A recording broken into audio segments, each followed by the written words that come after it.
It's been revealed that the US government is secretly spying on its citizens using hidden security cameras. Anyone who takes a photograph at high-risk locations is logged as a suspected terrorist on a vast database. Let's talk about this with Aaron Schwartz. He's from Demand Progress, a group which campaigns against internet censorship and raises awareness on privacy issues. He's on the line now from Boston. Good evening. Now, the details of this TrapWire surveillance system are scarce, Aaron, aren't they? With the program touted as a tool to thwart terrorism and monitor suspicious activity.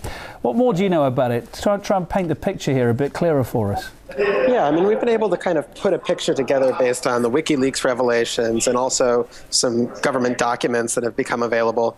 But basically, it seems a bit like, the system you see in movies like The Bourne Identity, where the NSA is able to use cameras all over the country to zoom in on someone and track them wherever they go. There's actually, they say explicitly the cameras can pan, tilt, and zoom in on particular faces so that wherever you are in the country, at any of these high-risk locations, whether they're military bases or corporations or government sites, they can zoom in on you, track what you're doing, and collate all the pictures across the entire country or the entire globe. And it kind of works with some sort of face recognition then, yeah?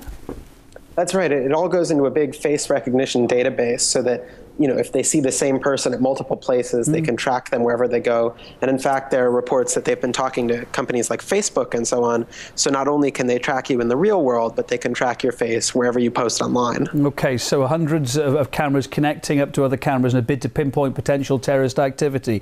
But of course, in searching for terrorists, they're effectively criminalising everyone else and breaching their privacy too, aren't they? Well, that's the thing. I mean, if your trigger for terrorist activity is someone who's taking a photo, I mean, that can capture, thousands of innocent Americans, millions of innocent Americans. The notion that all of this is happening totally unaccountable by a private corporation that's building these big databases of where anyone is at any time and being able to zoom in on them is really quite frightening. Now, I know you've been on the programme before. I'm not going to put words in your mouth, but I presume you're of the view that liberty is more important than security. But it's the government's job, of course, to keep us safe, and it's they who are the first to get the blame when terrorists strike. So isn't some of this justifiable?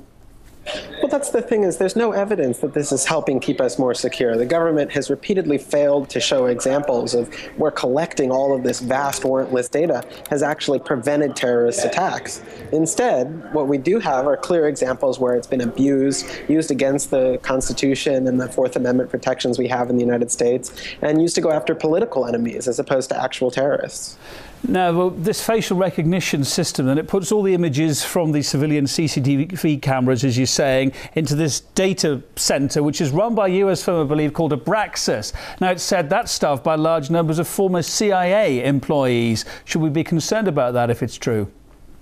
Yeah, I mean, I think one of the most terrifying things is now, the same way most of the military has been privatized, they're beginning to privatize the spying apparatus. So not only does the government have access to all of this information, but they've outsourced it to this private company, Abraxas, which isn't bound even by the constitutional restrictions the government has. So they can flout the Fourth Amendment with impunity. They're not subject to Freedom of Information Act requests. Any of the normal protections we'd have against the government, they've now outsourced, and so we don't have any of them at all.